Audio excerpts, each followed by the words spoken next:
তরমুজ পছন্দ? বলতেছি কি আমার তরমুজ পছন্দ। আর কার কার পছন্দ? আজান, রেদন ভাইয়া, তাই না মা? শপিং করে হাঁপিয়ে গেছ, গলাটা ঠান্ডা করে নাও। আসসালামু আলাইকুম এভরিওয়ান, সবাই কেমন আছো? আলহামদুলিল্লাহ আমরা অনেক ভালো আছি। আশা করি আল্লাহ তোমাদেরকেও ভালো রেখেছে। তো এটা হচ্ছে একদম সকাল 6:45টার দিকে।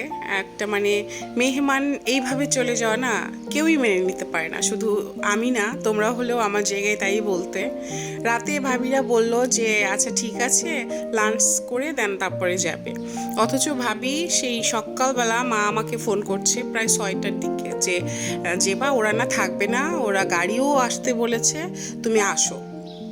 মা তো অলরেডি খাবার টাবার মানে যা ছিল রাতে সেগুলোই তোমার হচ্ছে যে গরম করে দিয়েছে। আর আমি রাতে একটা পুডিং করেছিলাম যে সকালে উঠে তারা ঠান্ডা পুডিংটা খেতে পারবে, তো পুডিংটাও বের করলাম।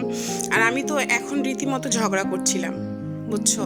এর জন্য আমি ভয়েস ওভার দিচ্ছি যে ভাবি এই কাজটা তো ঠিক হলো না। আপনারা যাবেন ঠিক আছে, আমি আটকাবো না, বাট একটা যাওয়ারও তো সিস্টেম থাকে। একদম ভোর 6টায় গাড়ি আসতে বলছে বা 7টায় চলে যাবে গেস্ট, এটা আমি নিতে পারছিলাম না। আর আম্মুকে বলছিলাম যে আম্মু একটু পুডিংটা টেস্ট করে দেখো কেমন হয়েছে, তো জিসা বলছে আন্টি অনেক মজা হয়েছে। আর জিসামণি এই ফার্স্ট টাইম আমার হাতের পুডিংটা খেলো, তো হ্যাঁ ওর অনেক পছন্দ হয়েছে। আর আমি রীতিমতো ওর আম্মুর সাথে ঝগড়া করছিলাম যে এটা ঠিক না ভাবে, এই কাজটা আপনি করতেই পারেন না। ইভেন আসলে ভাবির কোনো দোষ মানে ফল্ট নেই, ভাবি চেয়েছিল লাঞ্চ টাইমে যেতে, বাট ভাবি আরেকটা ভাবি যে আসছে ওনার কিছু প্রবলেম ছিল, ওনার নাতি অসুস্থ হয়ে পড়েছে বা গরু আছে, গরুর বাচ্চা হয়েছে, মানে বিপদ যখন আসে সব দিক দিয়ে আসে সেই টাইপের কিছু, এর জন্য আসলে কোনো অপশন ছিল না। ভাবি যদি আরও 4 দিনও থাকতো প্রবলেম ছিল না, বাট ভাবির জন্য চলে যেতে হয়েছে।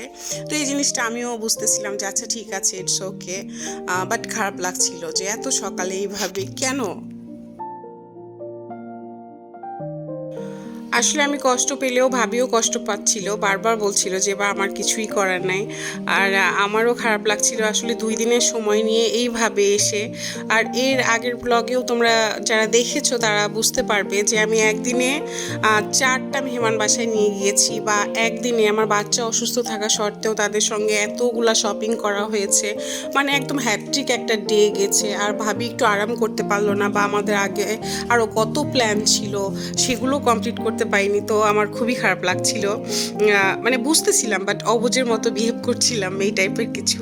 আর ফাতেমার জন্য খুব খারাপ লাগছিল যে ফাতেমা আরও 2টা দিন থাকলে, ইভেন তোমরা জানলে অবাক হবা যে ফাতেমার ভাই আসতেছে 2 দিন পরে সিঙ্গাপুর থেকে।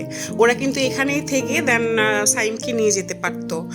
সাইম যেহেতু বাইরে আর লেখাপড়া করবে না, এর জন্য দেন আবার দেশে ব্যাক করছে। ভাবি তাও পারলো না, কেননা আসছে একসঙ্গে, অথচ ভাবি কি একা থেকে বা আরেক ভাবি একা চলে যাবে, এই জিনিসটা আসলে কেমন অড দেখায়। এই জন্য ভাবি বলতেছে না যে বা তুমি একটু বোঝার চেষ্টা করো, আমি নেক্সট টাইম অবশ্যই আসবো। ভাবি বারবার বলছিল যে রেদওয়ান আর আজানকে ডাকার জন্য, নইলে রেদওয়ান উঠেই কান্না করবে ভাবিদের জন্য, জিসার জন্য।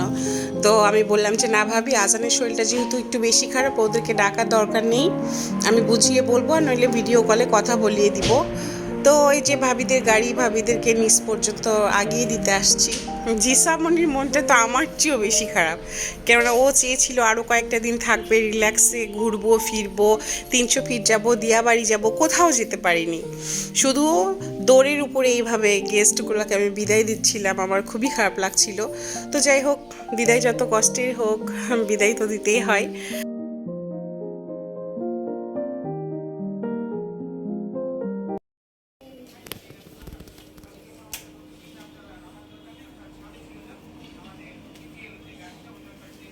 কি হয়েছে তোমার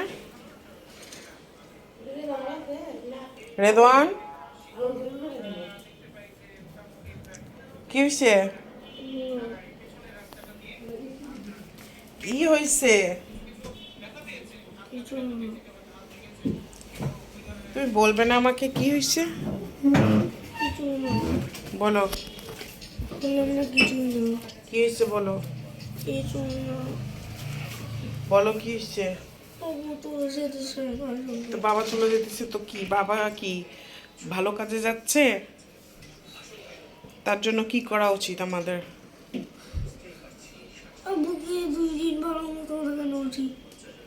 2 দিন ভালো মতো রাখা উচিত, আর দোয়া করা উচিত না? তাহলে আপনি ওরকম ভাবে বসে রয়েছেন কেন?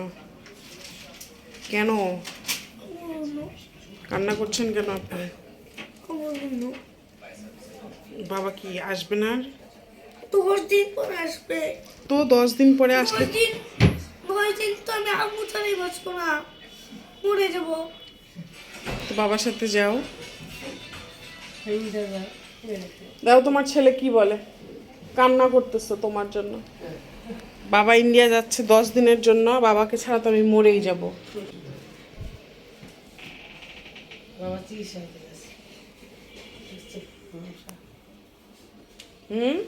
কান্না করো না।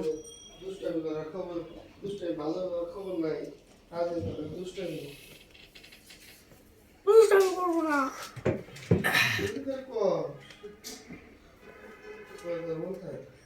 বাবা ছাড়া মরে যাবে। তো ভাবিরা তো গিয়েছে সেই সকালবেলা, আর এটা হচ্ছে সন্ধ্যার একটু আগে। তো আমার হাজব্যান্ড চলে যাবে দেশের বাইরে, এর জন্য ও আমাকে কফি ডেটে নিয়ে আসছে। যদিও আমি চেয়েছিলাম শুধু 1 কাপ র চা খেতে, বাট ওর কথা যে না, চলো এক কোথাও বসি আর কফি খাই। সো নতুন একটা কফি শপ নাকি ও দেখেছে, সেখানে আমাকে নিয়ে এসেছে। সো দেখতে থাকো শেষ পর্যন্ত, আর ভালো লাগলে অবশ্যই একটা লাইক দিও আর আমার চ্যানেলটা সাবস্ক্রাইব করে আমাদের সাথেই থেকো। দারুণ একটা কফি শপ।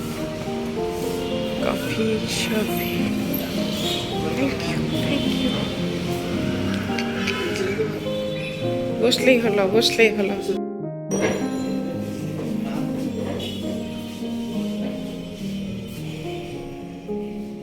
Excuse me.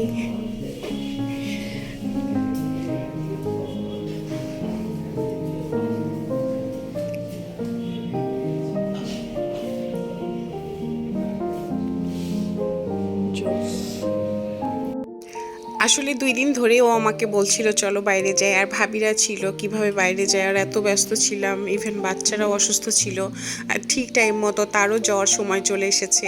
এজন্য মানে আছে না যে হাজব্যান্ড ওয়াইফ একটু টাইম একসঙ্গে বসলাম, কথা বললাম, এর জন্যই কফি শপে আসা। বাট এই কফি শপটা এত সুন্দর ছিল, ফার্স্ট টাইম এখানে আসছি, অনেক সুন্দর। রেস্টুরেন্ট একটা জোস।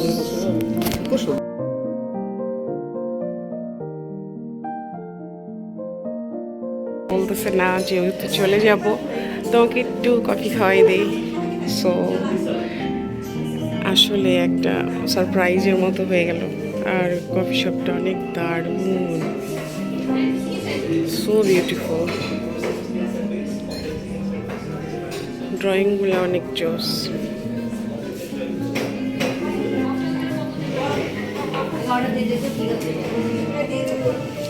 Thank you for your treat. না, এখানে বইও রেখেছে কেন? পড়ার জন্য। ওকে,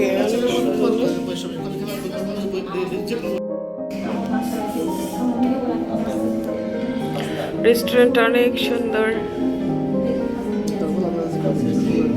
না, কয়েকদিন ধরেই বলছিল যে এই রেস্টুরেন্টে নিয়ে আসবো, একটা নতুন রেস্টুরেন্ট দিয়েছে, অনেক সুন্দর। তো চলে আসলাম, এখন খাবো কফি। তোমরা যারা নতুন আমার চ্যানেল দেখছো, আসলে তোমরা তারা জানো না, বাট আমার যারা আগে থেকে ব্লগ দেখে তারা জানে যে আমার কফি কতটা পছন্দের একটা মানে খাবার, যেটা পেলে আমি খুব খুশি হয়ে যাই। আর আমার হাজব্যান্ড অলওয়েজ আমাকে কফি শপে নিয়ে আসে, আর এই জিনিসটা আমার খুব ভালো লাগে যে সে জানে আসলে আমি কিসে হ্যাপি, বা আমাদের কোয়ালিটি টাইমটা আমরা কোথায় গিয়ে স্পেন্ড করতে পারবো। তো এই জিনিসটা আমার ওর খুব ভালো লাগে, আর আমরা অনেক সুন্দর একটা সময় কাটিয়েছি, এবং আশেপাশে অনেক ফ্যামিলিও ছিল।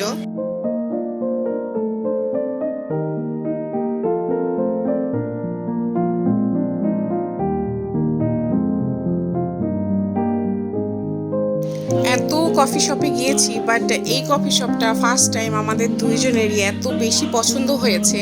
মানে এটা শুধু একটা কফি শপ না, বাট মনে হচ্ছে প্রত্যেকটা জায়গায় একটা আর্ট আছে, বা যিনি এটার প্রতিষ্ঠাতা তার রুচি এতটা সুন্দর।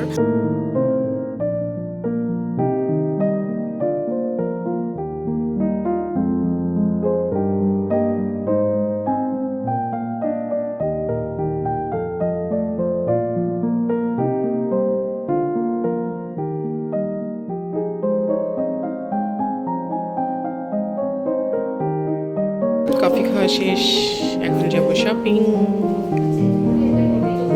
এখানে আবার আসবো।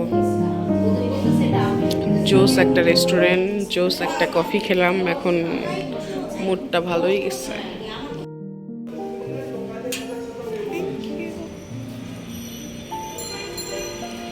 জোস।